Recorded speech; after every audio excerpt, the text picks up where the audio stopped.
What a beautiful day.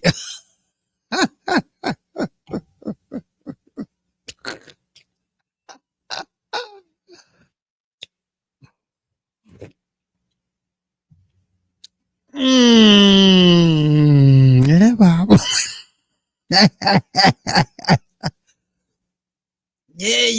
Mbega abantu bari mu bihe byiza we. Iki ni cyo gihe, iki ni cyo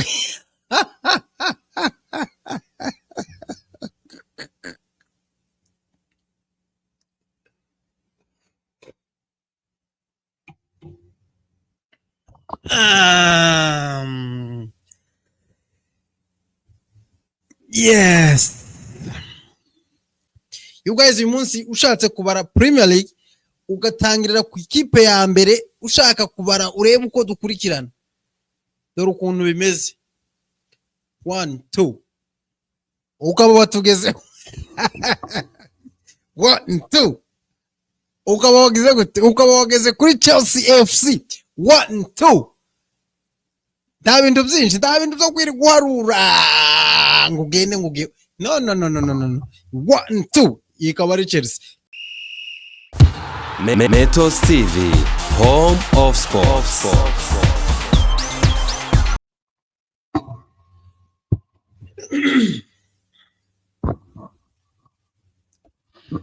Alright, bakunzi ba Metos TV, bakunzi ba home of sport, reka twizere kuko mwebwe mwese mumeze fresh, mumeze neza kandi aho muherereye nizere kuko mwebwe mwese mukomeye. Muri studio za Metos TV nkuko bisanzwe muri kumwe na Metos, murambona. I'm very happy, very excited.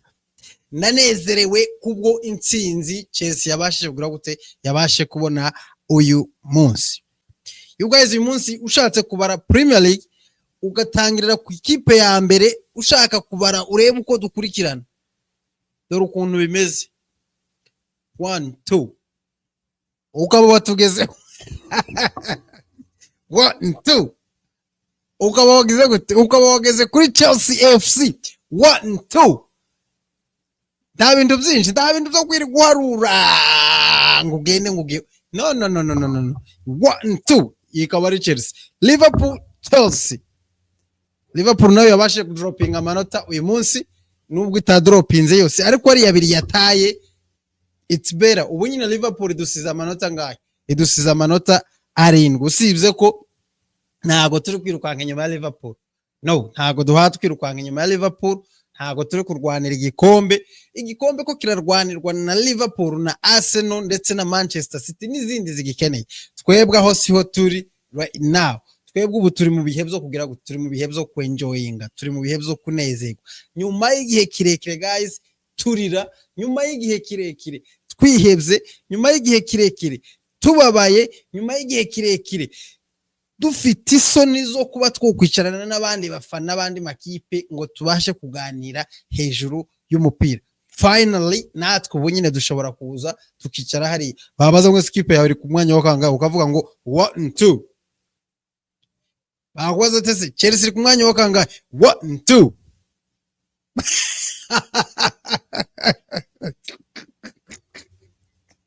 Bakoze ngo ziri imbere y'iyihe guys, ukavuga ngo imbere ya Arsenal, imbere ya Manchester City. No, ibi ni ibintu ntatekerezaga njewe, ibi ni ibintu ntumvaga ko bishobora kugira gute, bishobora kubaho muri iki gihe. Jewe nibaraga ko ku mwanya wa 4 ni trying ku mwanya wa 4 ari twe tuzoza turabakane. Ubwo ni nyuma ya Arsenal, ya Manchester City, kubera ko sezitangiranje numva ko Manchester City izosubira gutwara kino gikombe bigurikiranye n'uburyo yarangije iri ya sezo, nubwo itarakivaho, ariko kandi biragaragara kuko amahirwe yabashije kugira gute, yabashije kudroping. Numvaga ko ari Manchester City, Arsenal, Liverpool, Chelsea. so we never know, ntituzi uko bizahapeninga, ntituzi uko bizarangira bimeze, ariko at least now dushobora kwicara hano ku ntebe tukavuga ngo Chelsea ni nimero ya kabiri muri Premier League kandi iri imbere ya Arsenal, igasubira ikaba imbere ya Manchester City. Manchester United yo ibyayo rwose cya kwizera Manchester United, kwizera Manchester United nukunyagwazi gahera. Manchester naniwe guhagarika Arsenal, at least ngo zinganye irananirwa. Izo ngizo reka tuzihorere, izo ngizo ntago arizo twitayeho. This is our moment, this is our time.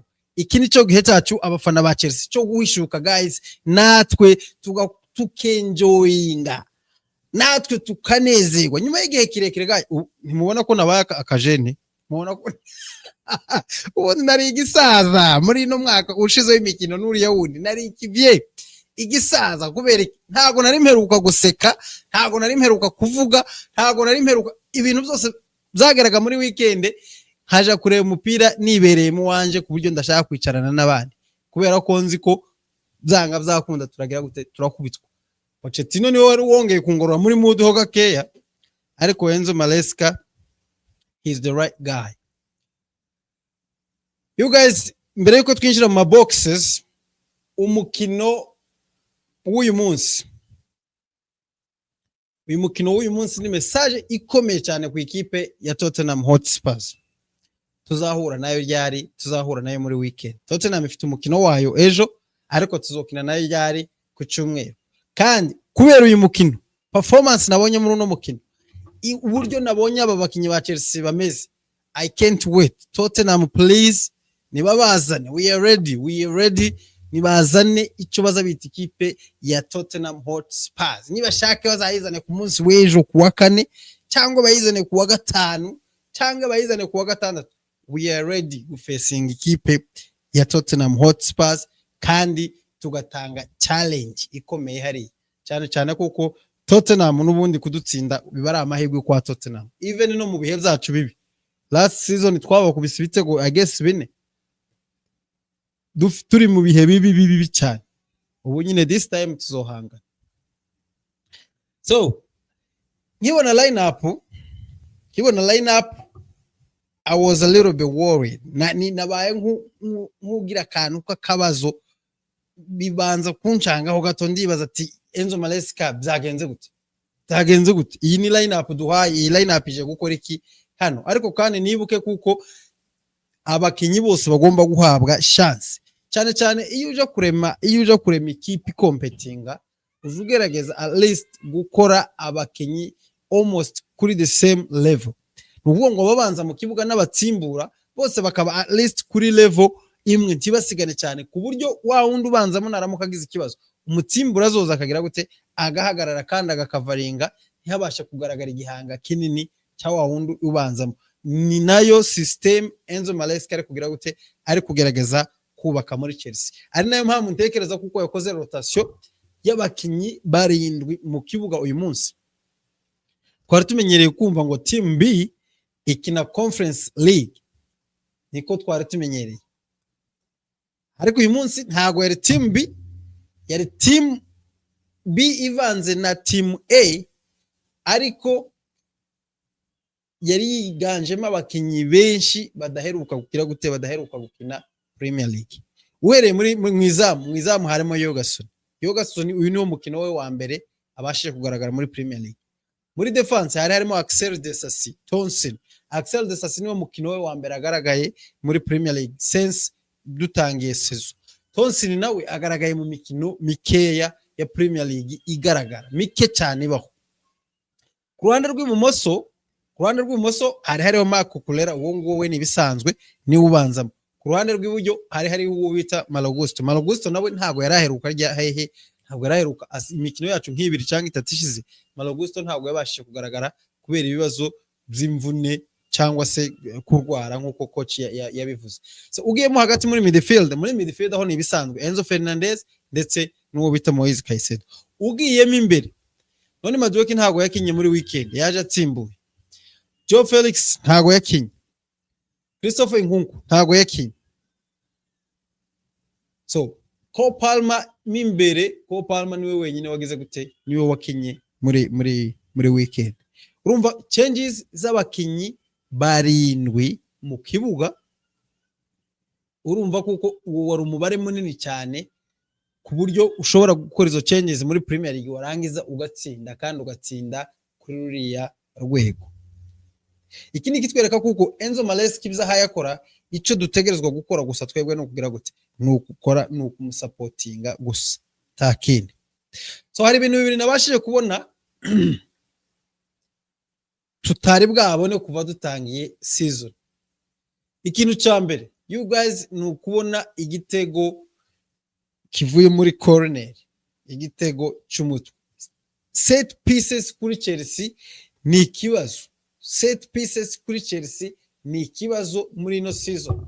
Ama corner yose tugize mu mikino 13 tumaze gukina, iyi niyo corner yonyine tubashije gutsinda. Iki nicyo gitego cy'umutwe tubashije kubona. Dufite igitego cy'umutwe Enzo Fernandez yatsinze muri Leicester City, ariko that was not a corner. Iriya ntago yari corner. Urano umupira bapashije Jackson atera umutwe, umunyezamu arawugarura, Enzo Fernandez arabutsinda.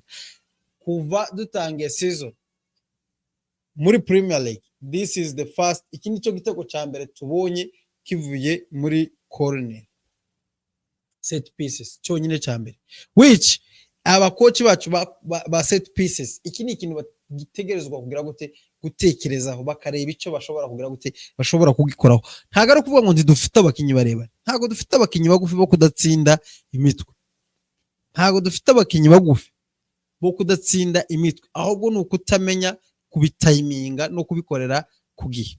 Uyu munsi rero Axel Disasi ndatekereza ko uwo muzimu yabashije kuwica.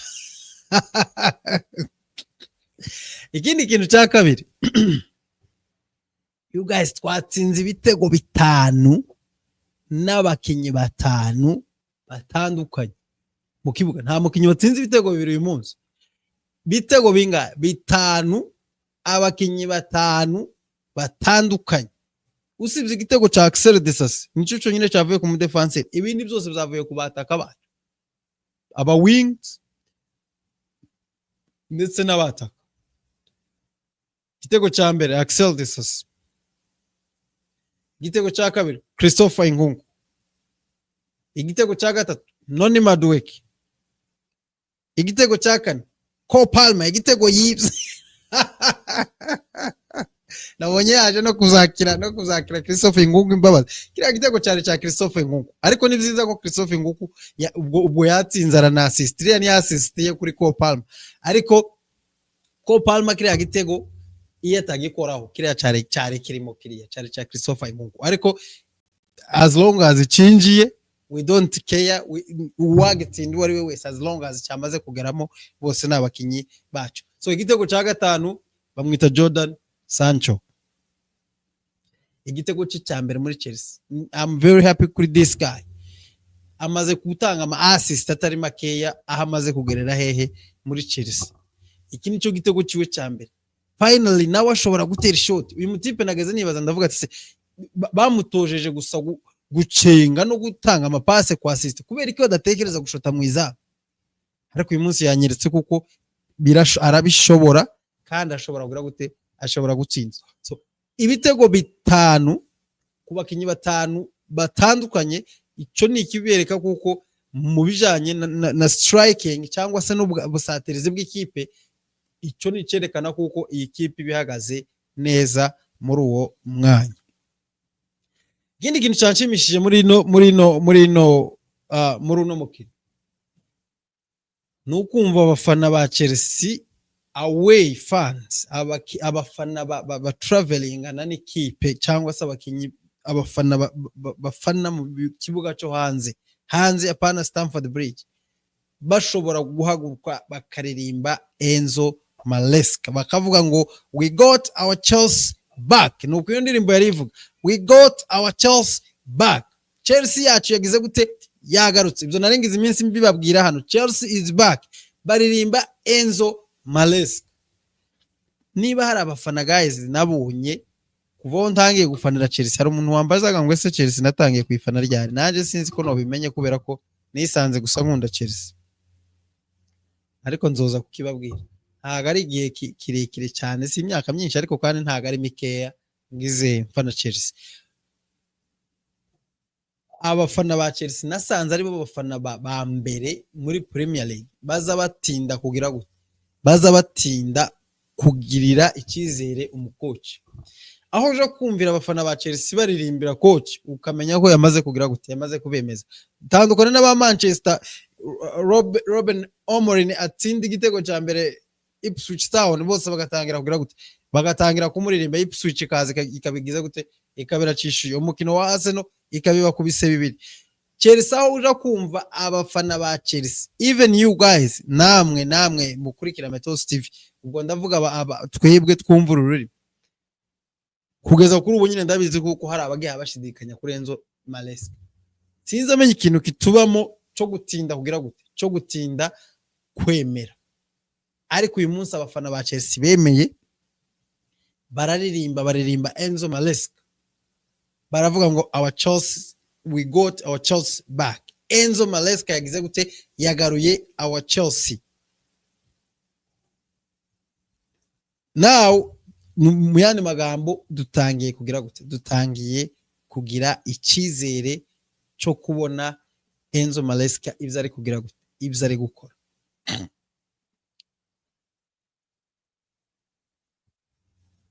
mu mukino rero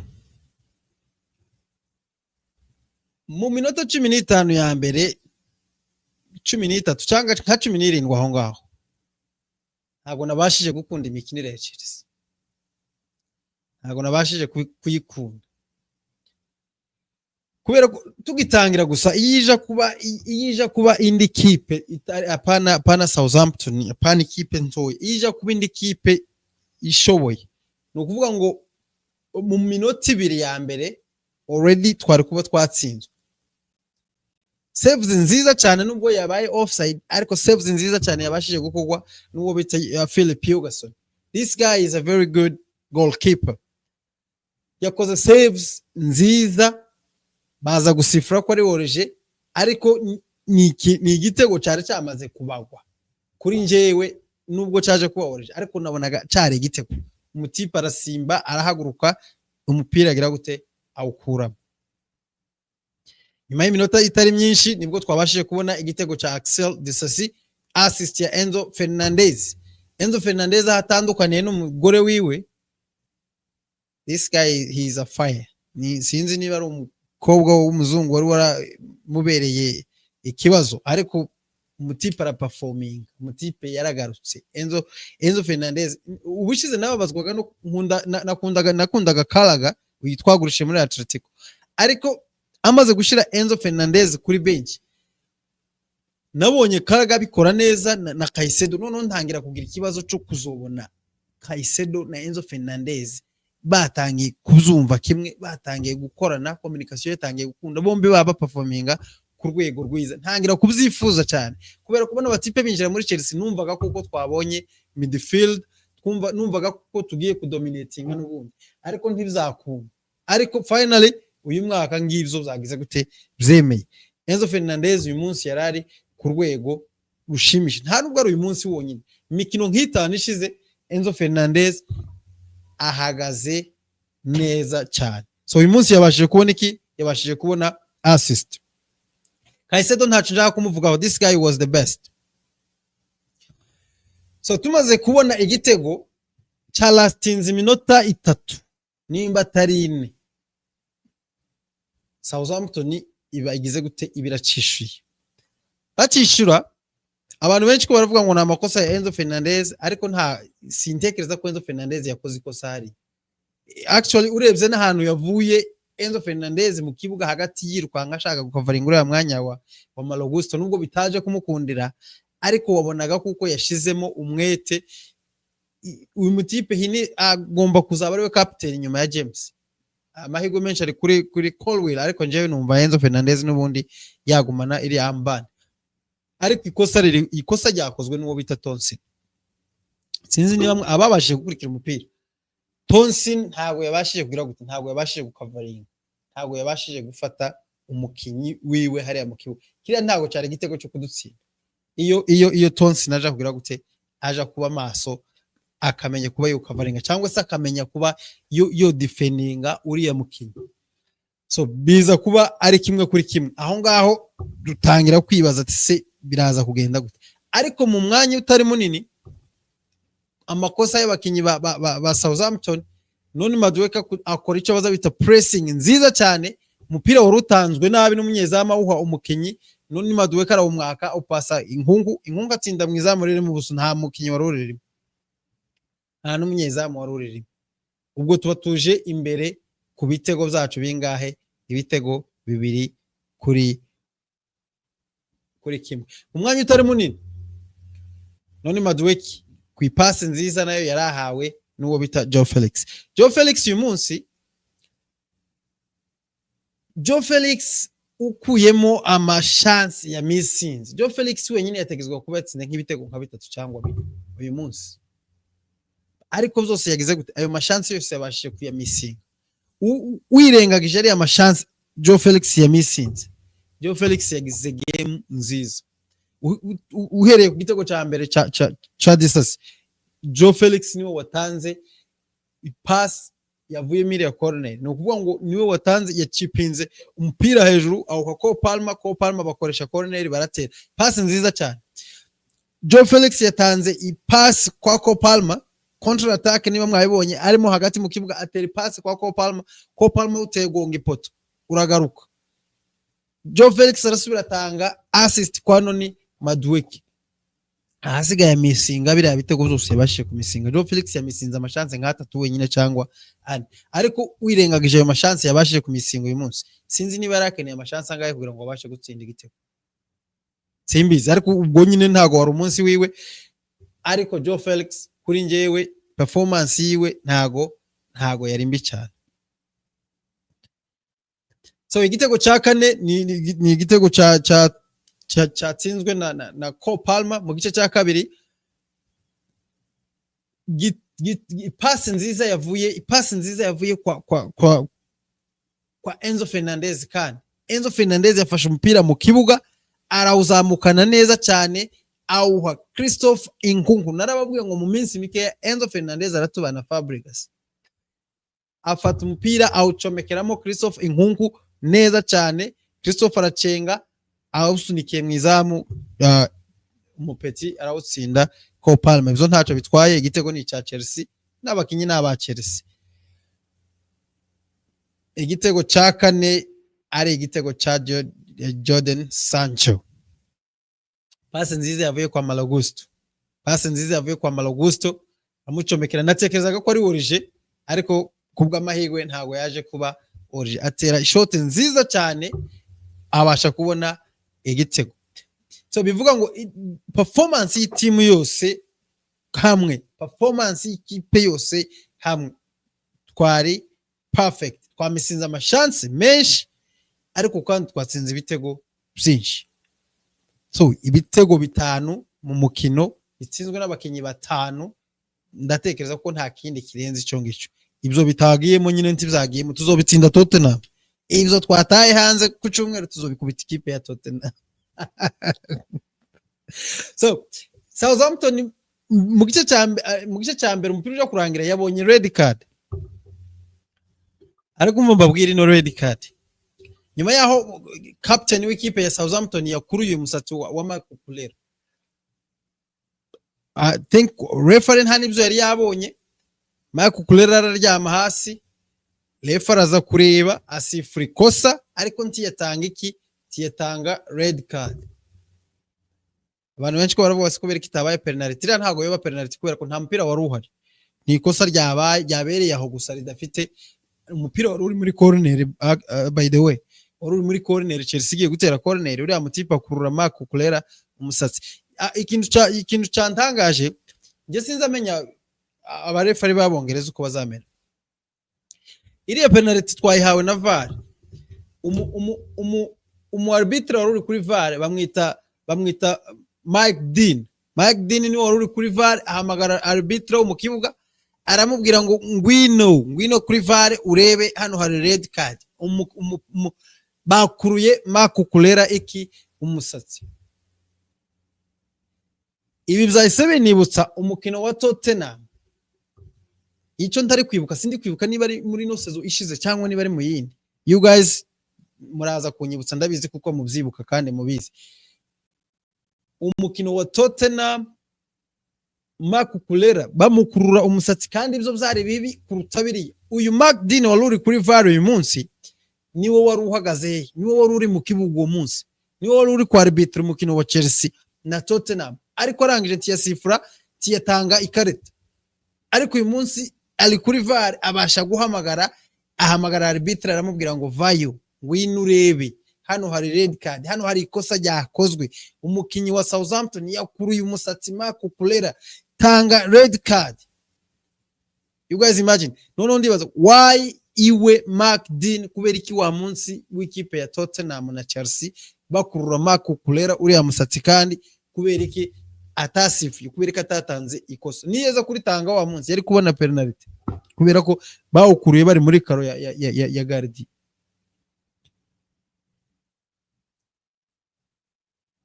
Urumva ko haba harimo akantu k'akagambane, niba uhagaze mu kibuga uri arbitre hagakukosa nkaririya ntubashe kuritanga.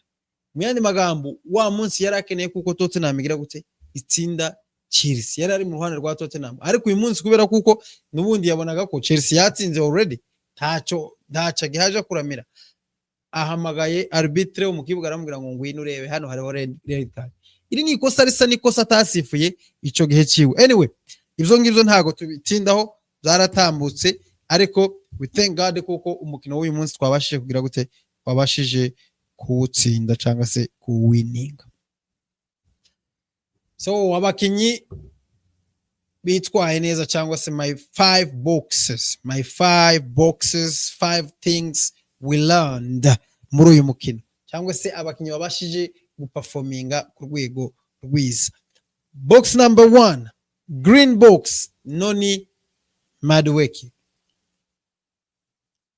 You guys, Noni Madueke mwamaze kubona kuko kaka bench agakino kamwe bamwicaje nabwo akaza atsimbu already umutipe yabashije kwiga amasomo. Iki nico cyiza cyo kugira abakinyi benshi ku mwanya umwe kandi bose bari kuri the same level.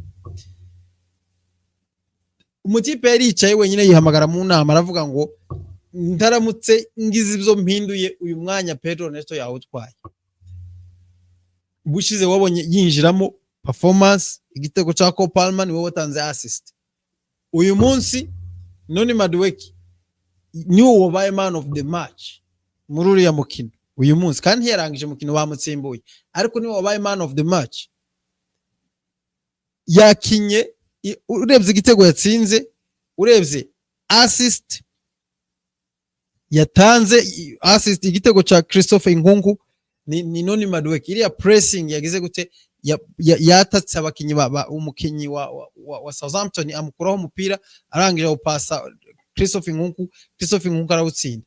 Uretse no kuvuga ngo yatsinze gusa, performance yiwe yari iri hehe, yari iri ku rundi rwego. Box number 2, Philip Jorgensen yakoze saves zibiri zonyine gusa, ariko saves zatugumishije mu mukino. Icyambere n'iriya saves nababwiye yabaye yaje kuba offside, ariko already yari yamaze kugira gute, yari yamaze gusaving. Hari n'indi saves yabashije gukuramo, ariko ivyo ibijanye n'ama saves ivyo ngivyo sivyo nitayeho cyane kubera kuko na Sanchez, Robert Sanchez nabagira gute ara saving akora ama saves. Ahubwo reba build up ukuntu Chelsea building umupira kuva ku munyezamu.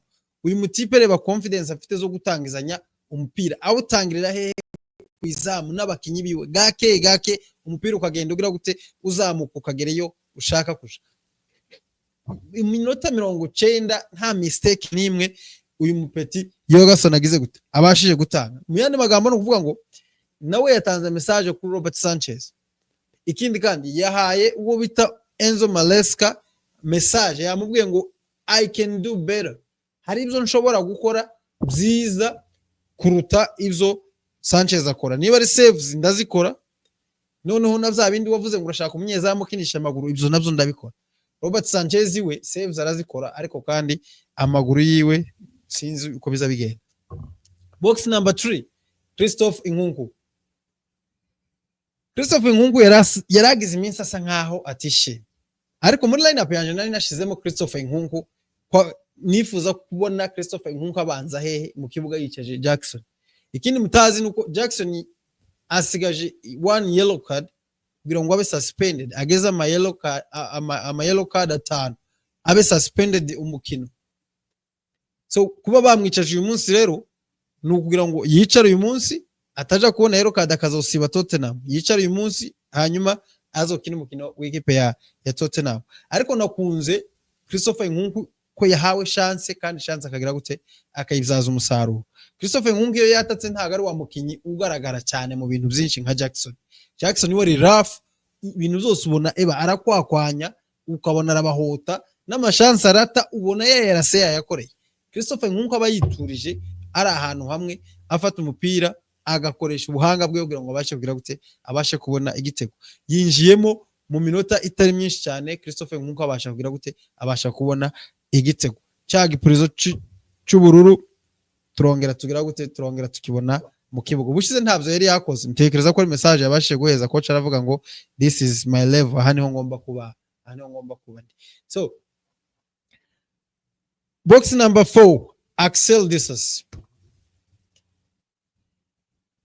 Yeah, Axel Disasi guys, sintekereza ko ari the best performance, ariko kandi ugereranyije na performance Disasi yaragize iminsi agaragaza cyangwa se ibyo yaragiza iminsi atwereka, urabona ko habayemo icyo baza bita improvement. Noneho no kuba yaje Axel Disasi akabasha kuba yo kwibonera igitego, akabasha kuba yodufungurira amazamu. Even no muri defense mu kudefanda, Axel Disasi uyu munsi yakoze byiza, bituma tuza hano imbere tukagira gute tukabasha kumuha credit, tukavuga ngo thank you so much Axel. Ndatekereza kuko this guy abantu benshi bavuga kuko muri January ashobora gusohoka ama rumors cyangwa se muri summer bakaba bamugurisha, ariko nge simbona impamvu yo kugurisha Axel Disasi. Axel Disasi form ziziwe zara dropinze, ariko akigera hariya wabonaga ibo bose na Badiashile wabonaga ari abakinyi bameze neza, bafite forme zitari mbi cyane. So ahubwo icyo Enzo Maresca yokora ni ukugerageza kumufasha uburyo ashobora kuimprovinga skills ziwe akongera akagaruka ku murongo. Otherwise Disasi today performance ziwe ntago zari mbi. Box number 5, bamwita Sancho, Jadon Sancho. This guy yaje atsimbuye, nta bintu byinshi yakoze mu kibuga ntabyo, ariko umwanya iminota mikeya gusa yagizemo yabashije kugira gute, yabashije kuduheza igitego cya gatanu. Jadon Sancho ni umukinyi twese sofa dukunze twishimiye, ubikora bikemera. Kuba yabashije kubona kiriya gitego, ndatekereza kuko yabashije kuboostinga morale muri Tottenham. This guy azatwereka performance iri ku rundi rwego rwo hejuru. Ikindi kandi yabonye ubu nyine aranganya ibitego na Mason Mount. Ibitego Mason Mount afite muri Manchester nyuma y'umwaka ushize yakinyire ya sezo akinye n'iyi ngiyi dora igeze birangana n'ivyo Jadon Sancho afite muri Chelsea. Nuvuga ngo ni kimwe. Mason Mount yarabahombeye bari. So I was very happy kubona Jadon Sancho aza mu kibuga, kandi yashika mu kibuga akagira gute akabasha kubona igitego. Ntago yabashije kugaragaza ibintu byinshi cyane kubera kuko nta mwanya munini yabashije kugira hehe mu kibuga. Ikindi amaposti twakubise hariya, twakubise amaposti ane guys, nuvuga ngo ni poto uyu munsi ryari mu ruhande rwa Southampton. Tonsin yakubise poto, ninde yunguyu Gusto yakubise poto, uyu mupeti Palma yakubise poto.